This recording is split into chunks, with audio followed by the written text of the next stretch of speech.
إن الحمد لله نحمده ونستعينه ونستغفره ونعوذ بالله من شرور أنفسنا ومن سيئات أعمالنا من يهده الله فلا مضل له ومن يضلل فلا هادي له وأشهد أن لا إله إلا الله وأشهد أن محمدا عبده ورسوله أما بعد أعوذ بالله من الشيطان الرجيم بسم الله الرحمن الرحيم يا أيها الذين آمنوا اتقوا الله حق تقاته ولا تموتن إلا وأنتم مسلمون يا أيها الناس اتقوا ربكم الذي خلقكم من نفس واحدة وخلق منها زوجها وبث منهما رجالا كثيرا ونساء واتقوا الله الذي تساءلون به والأرحام إن الله كان عليكم رقيبا يا أيها الذين آمنوا اتقوا الله وقولوا قولا سديدا يصلح لكم أعمالكم ويغفر لكم ذنوبكم ومن يطع الله ورسوله فقد فاز فوزا عظيما وقال النبي صلى الله عليه وسلم فإن خير الحديث كتاب الله وخير الهدي هدي محمد صلى الله عليه وسلم وشر الأمور محدثاتها وكل محدثة بدعة وكل بدعة ضلالة وكل ضلالة في النار أعوذ بالله من الشيطان الرجيم بسم الله الرحمن الرحيم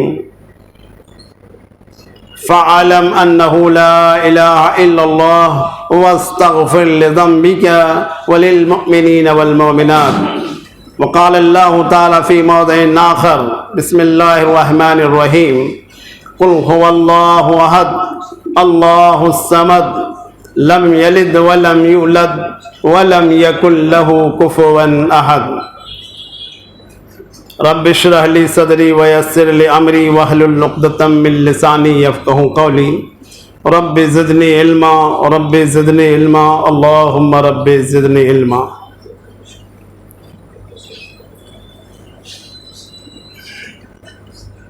تمام طرح کی تعریف حمد و ثنا بزرگی بڑائی جلال و کبریائی تقدیس و تمجید ایک اللہ رب العالمین کے لیے بیان کرنا لائق و زیبا ہے، جس نے ہمیں اپنی مشیت سے اپنی قدرت سے انسان بنایا۔ اگر وہ چاہتا تو کوئی بھی جانور بنا سکتا تھا، اس کا روکنے والا ٹوکنے والا کوئی شریک اور ساجی نہیں۔ انسانوں میں ہمیں آخری نبی محمد رسول اللہ صلی اللہ علیہ وسلم کا امتی بنایا، یہ شرف حاصل ہے ہمیں۔ اور امتی میں جو ایک خاص امتیازی حیثیت رکھنے والی جماعت ہے، وہ جماعت اہل حدیث کے نام سے جانتے ہیں، سلف صالحین کے نام سے جانتے ہیں۔ اس جماعت میں ہمیں پیدا کیا یا ہمیں شامل کیا، جو اللہ کی وحدانیت کا اقرار کرتا ہے، ہر طرح کے شرک و بدعات سے بچنے کی کوشش کرتا ہے، خرافات سے بچنے کی کوشش کرتا ہے۔ یہ اللہ کا بہت بڑی مہربانی۔ دنیا کی دولت ایک طرف اور اللہ نے جس کو توحید کی دولت سے نوازا وہ ایک طرف، بھاری پڑ جائیں گے۔ ظاہر قسمت ہماری کہ اللہ نے ہمیں اس بات کی توفیق دی ہے کہ ہم اہل توحید ہیں۔ توحید کے معنی ضرور ہمیں ہمارے اندر کمیاں اور خامیاں اور غلطیاں ہیں، کبھی کبھی ہو جاتی ہے۔ اللہ سے ہم دعا کریں اللہ ہم سب کی حفاظت فرمائے اور شرک و بدعات سے، خرافات سے، فتنے سے بچائے اور خالص توحید پر ہمیں جمع دے۔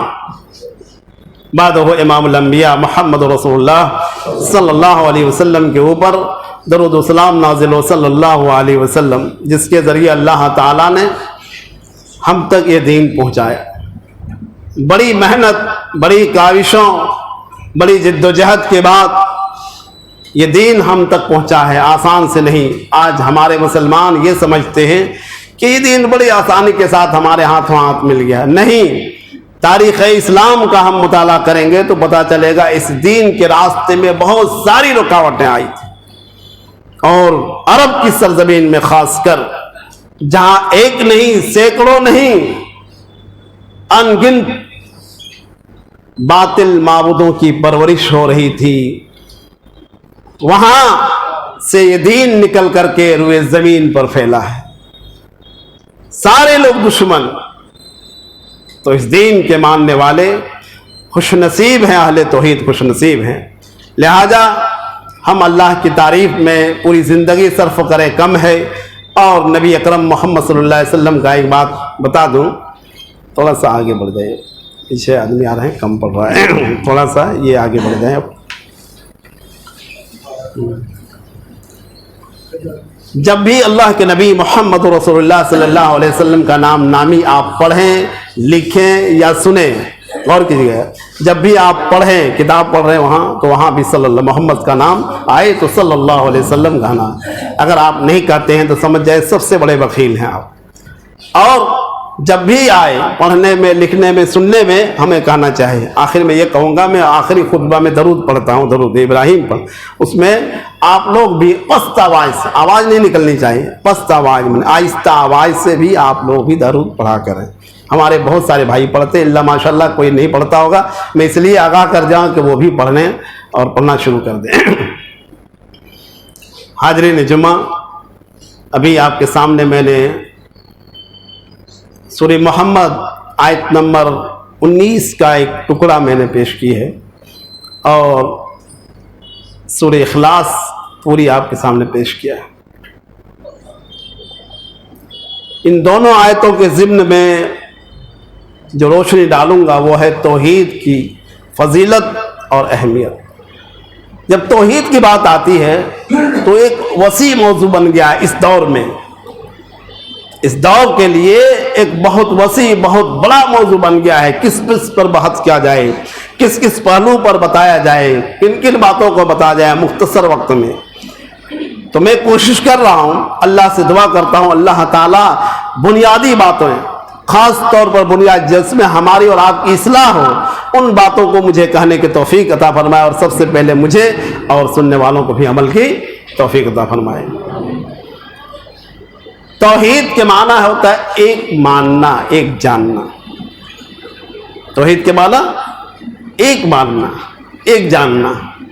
اور اصطلاح میں توحید کے معنی یہ ہے کہ اللہ تعالیٰ کو ان کے افعال میں، عبادات میں ایک جاننا، ایک ماننا، یہ عقیدہ. ویسے توحید کی میں نے بتایا نا ایک وسیع موضوع. توحید کی اگر قسمیں گنا جائے تو توحید کے 3 قسم، ایک ایک قسم پر پورا ٹائم ختم ہو جائے.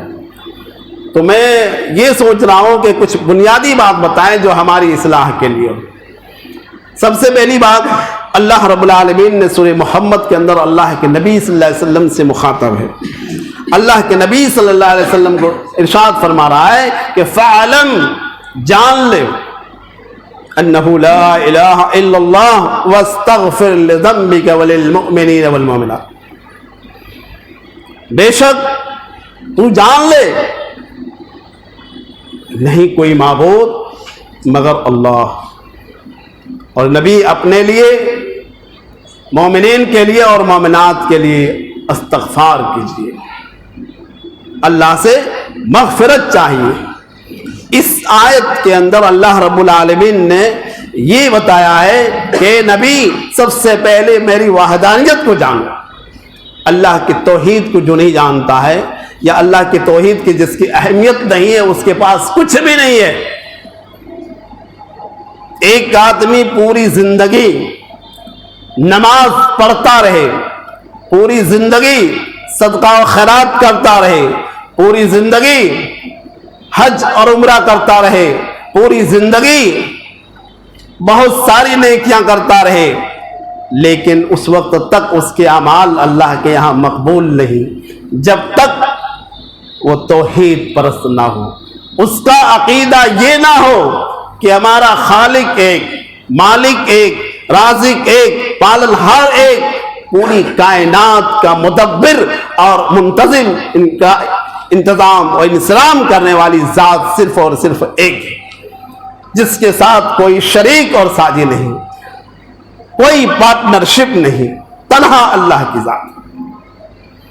یہ عقیدہ آج ہمارے مسلمان اتنا ضرور مانتے ہیں، اللہ نے سب کچھ پیدا کیا، خالق مان لیا، مالک مان لیا، رازق مان لیا، سب کچھ مان لیتے ہیں، لیکن بنیادی بات نہیں سمجھتے ہیں۔ آپ مختصر انداز میں یہ سماعت فرمائیں، وقت زیادہ ہو جاتا ہے، یہ کہ مکہ کے لوگوں کو اللہ نے مشرک کیوں کہا اور ان سے اللہ کے نبی صلی اللہ علیہ وسلم اور صحابہ کرام سے جہاد کرنے کا حکم کیوں دیا؟ کیا وہ اللہ کو رب نہیں مانتے تھے؟ کیا وہ اللہ کو خالق نہیں مانتے تھے؟ کیا وہ اللہ کو رازق نہیں مانتے تھے؟ کیا وہ اللہ کو پالنہار نہیں مانتے تھے؟ مانتے تھے، مانتے تھے، ضرور مانتے تھے۔ کچھ آیتیں ہیں جو میں نے لکھ کے لایا ہے تاکہ بات سمجھ میں آئے۔ اللہ رب العالمین نے انہی مشرکوں کو پوچھا ہے، کہا ہے قُلْ مَنْ رَبُّ السَّمَاوَاتِ السَّبْعِ وَرَبُّ الْعَرْشِ الْعَظِيمِ۔ اللہ نے کہا ہے محمد ان سے پوچھو۔ مکہ کے مشرکین کا عقیدہ میں بتا رہا ہوں، تب آپ کو سمجھ میں آئے گا کہ آج کے مسلمان اور کل کے مشرک میں کتنا فرق تھا، یا ایک جیسے ہے یا اس سے بھی نیچے ہے، یہ بھی فرق آئے گا۔ اللہ نے کہا پوچھو ان سے، من رب السماوات السبع ورب العرش العظیم، ساتوں آسمان کا رب کون ہے؟ رب کے معنی کیا ہوتا ہے؟ رب کے معنی بہت وسیع ہے۔ رب کے معنی پیدا کرنا بھی ہوتا ہے، رب کے معنی خالق بھی ہوتا ہے، پرورش کرنے بھی، انتظام اور انسلام کرنے والا ہوتا ہے، مدبر بھی ہوتا ہے۔ اس لیے اللہ رب العالمین نے سورہ فاتحہ کے اندر سب سے پہلے الحمدللہ رب العالمین، تمام جہانوں کا، تمام کائنات کا پرورش کرنے والا، انتظام کرنے والا، مالک و مختار ایک ہے، صرف ایک ہے، وہ اللہ کی ذات۔ تو اللہ نے کہا ان سے پوچھو، تو کہا اگر تم اس کو پوچھو گے فَسَيَقُولُونَ اللَّهُ، تو وہ کیا ہی کہیں گے کہ ساتوں آسمان کے رب، پرورش کرنے والا، مالک و خالق، رازق ایک اللہ ہے، عرش عظیم کا رب ایک اللہ ہے۔ کون یہ کہے گا؟ مشرکین مکہ کا عقیدہ ہے، سن لیجئے گا، مشرکین مکہ کا عقیدہ ہے، پھر بھی ان کو اللہ نے مشرک کہا ہے، ان کو مشرک پھر بھی کہا ہے۔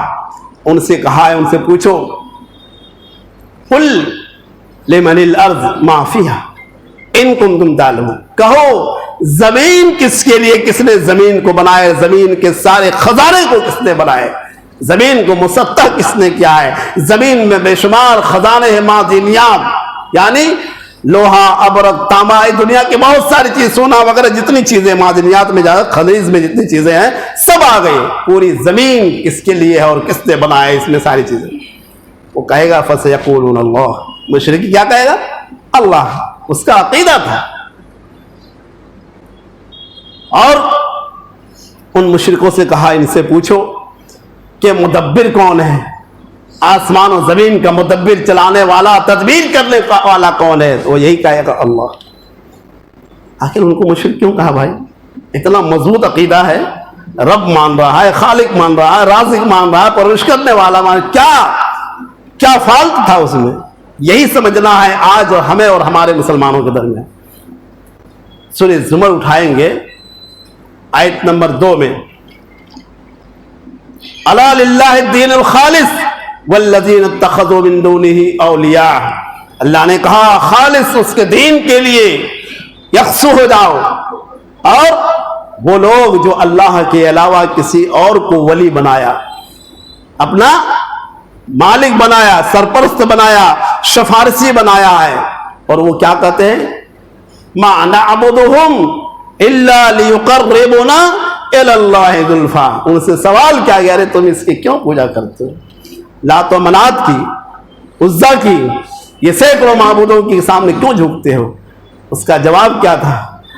ما نعبدہم الا لیقربونا الی اللہ زلفیٰ، انہوں نے کہا ہم اس کی عبادت نہیں کرتے ہیں. دیکھیے اور کرتے ہیں کیوں؟ ہم اس لیے اس کے سامنے جھکتے ہیں, اس پر چادر چڑھاتے ہیں, مٹھائیاں چڑھاتے ہیں, دودھ اور ساری چیزیں اس پر ڈالتے ہیں. مقصد کیا ہے؟ ہمارے اللہ کو قریب کر دے, ہمیں اللہ کے قریب کر دے. وسیلہ بنایا. کیا بنایا؟ وسیلہ بنایا. جیسے آج ہمارے نام نہاد مسلمان بناتے ہیں.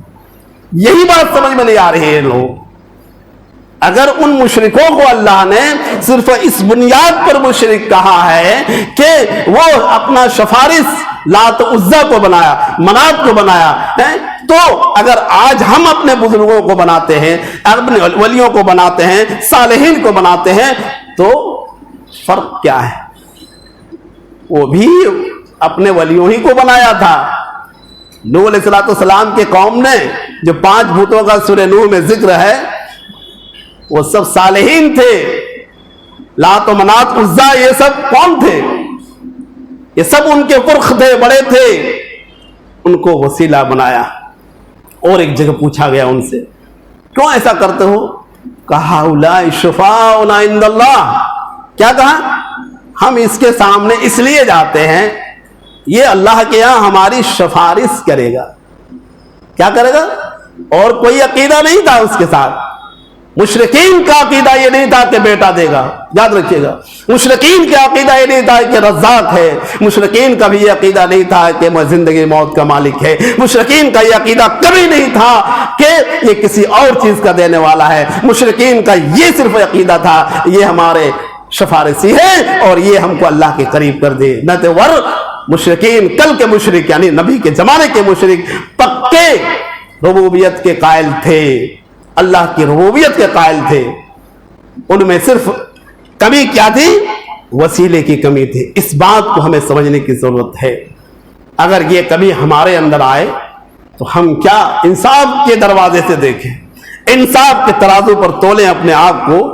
کوئی الجھن نہیں. دین کو سمجھنے, دنیا کے معاملے کو سمجھنے کے لیے, کاروبار اور بزنس کو سمجھنے کے لیے ہم 50 جگہ جاتے ہیں, کوشش کرتے ہیں, محنت کرتے ہیں, فیل ہونے رہتا ہے ہمارا بزنس یا کاروبار, تو بہت کوشش کرتے ہیں.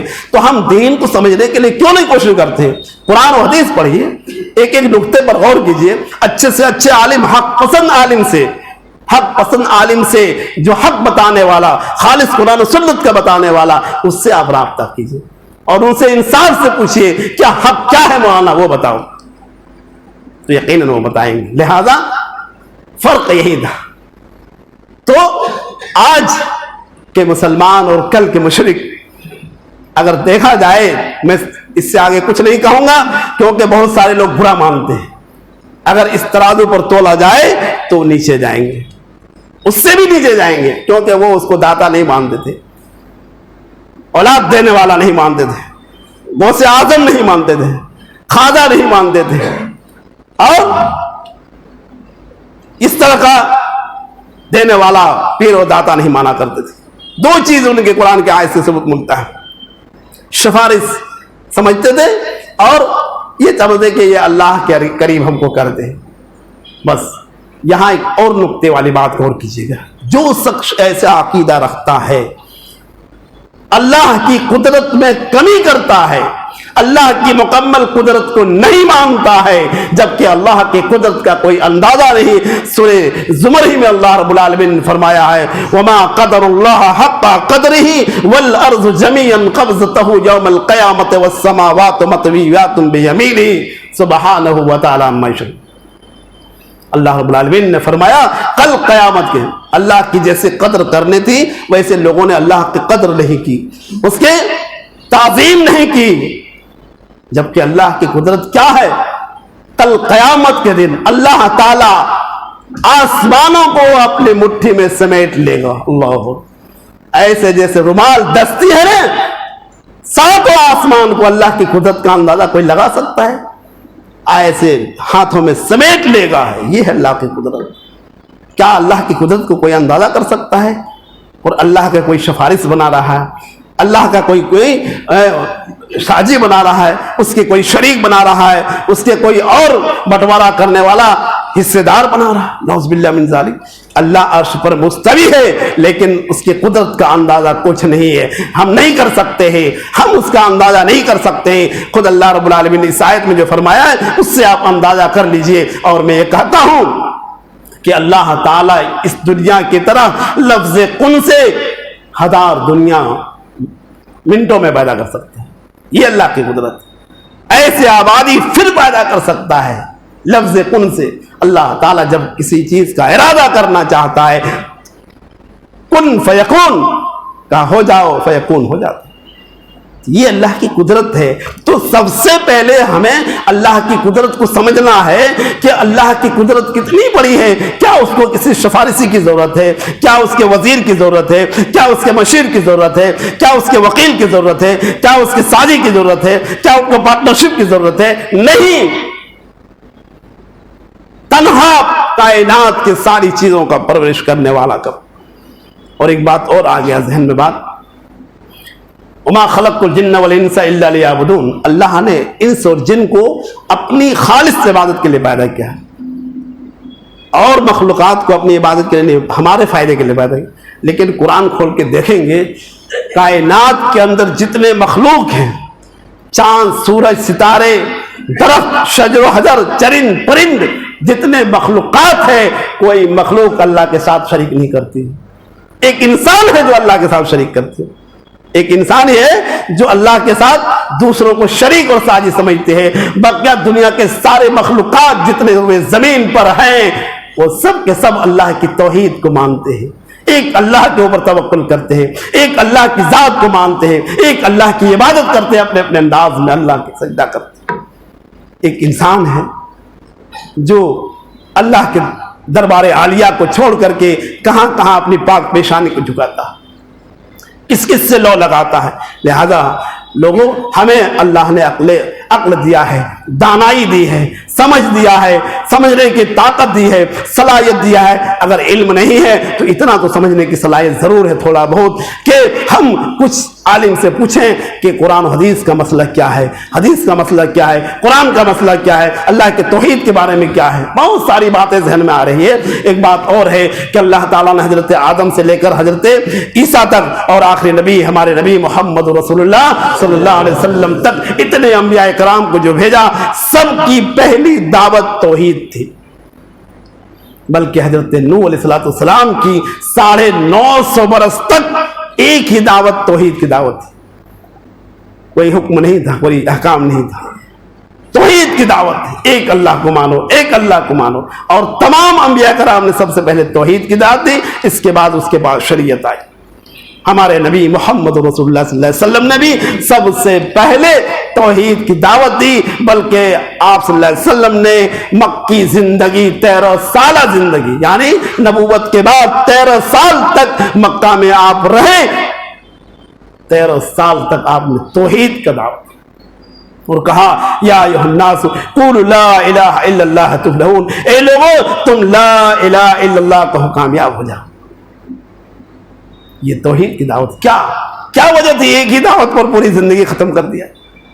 اس لیے کہ جو توحید نہیں سمجھے گا، لاکھ عبادت کر لے، سب کچھ کر لے، اللہ کے یہاں مقبول نہیں۔ وقت زیادہ ہو رہا ہے، باتیں اور بہت ساری بات تھی، آخر میں یہی کہوں گا کہ اس دنیا میں اللہ کے علاوہ کوئی مالک حقیقی نہیں، اس دنیا میں اللہ کے علاوہ کوئی مالک حقیقی نہیں۔ ایک مثال دے کر ختم کرتا ہوں۔ اللہ کے نبی صلی اللہ علیہ وسلم اپنے رشتہ داروں اور قبیلے والوں کو خطاب کر رہے تھے، ان میں آپ نے آخر میں اپنی بیٹی حضرت فاطمہ رضی اللہ عنہا سے کہا، بیٹی اپنے آپ کی بچاؤ کا فکر کر لو، میں تجھے کل قیامت کے دن کام نہیں آؤں گا۔ اللہ اکبر۔ امام الانبیاء ہے، خاتم نبی ہے، سید المرسلین ہے، اللہ کے چاہتے بندے اور رسول اور پیغمبر ہے، وہ اپنی چاہتی بیٹی کو بار بار کہہ رہے، میری بیٹی فاطمہ نور نظر لخت جگر، کل قیامت کا انتظام تم کر لو، میں کام نہیں آؤں گا۔ اس سے یہ بھی ثابت ہوتا ہے کہ کائنات کے کسی چیز کا کوئی مالک نہیں، صرف اور صرف ایک اللہ کی ذات مالک ہے۔ اس لیے تم توحید کو سمجھنے کی کوشش کرو، توحید کے بارے غور و فکر کرو اور عمل کرو، انشاءاللہ جب تک ہم توحید پر رہیں گے دنیا کی کوئی طاقت ہمیں مٹا نہیں سکتی ہے. توحید سے جب شرک میں جائیں گے کوئی بھی طاقت ہمیں بہا سکتی ہے, کوئی بھی طاقت اس صفحہ 80 سے ہمیں مٹا سکتی ہے. اللہ سے دعا کرتا ہوں اللہ تعالی ہمیں توحید پر جمع رہنے کی توفیق عطا فرمائے اور تمام طرح کے شرک و بدعات سے ہماری حفاظت فرمائے. رب العالمین دنیا کے خرافات اور فتنوں سے بھی ہمیں بچائے. رب العالمین جب تک زندہ رکھے ہمیں ایمان اسلام کی حالت میں, توحید کی حالت میں زندہ رکھے, اور جب رب العالمین جو بھی ہم اعمال کریں وہ سنت کے مطابق کرنے کی ہمیں توفیق عطا فرمائے اور ہمارے تمام حسنات کو رب العالمین قبول فرمائے. وما علینا الا البلاغ.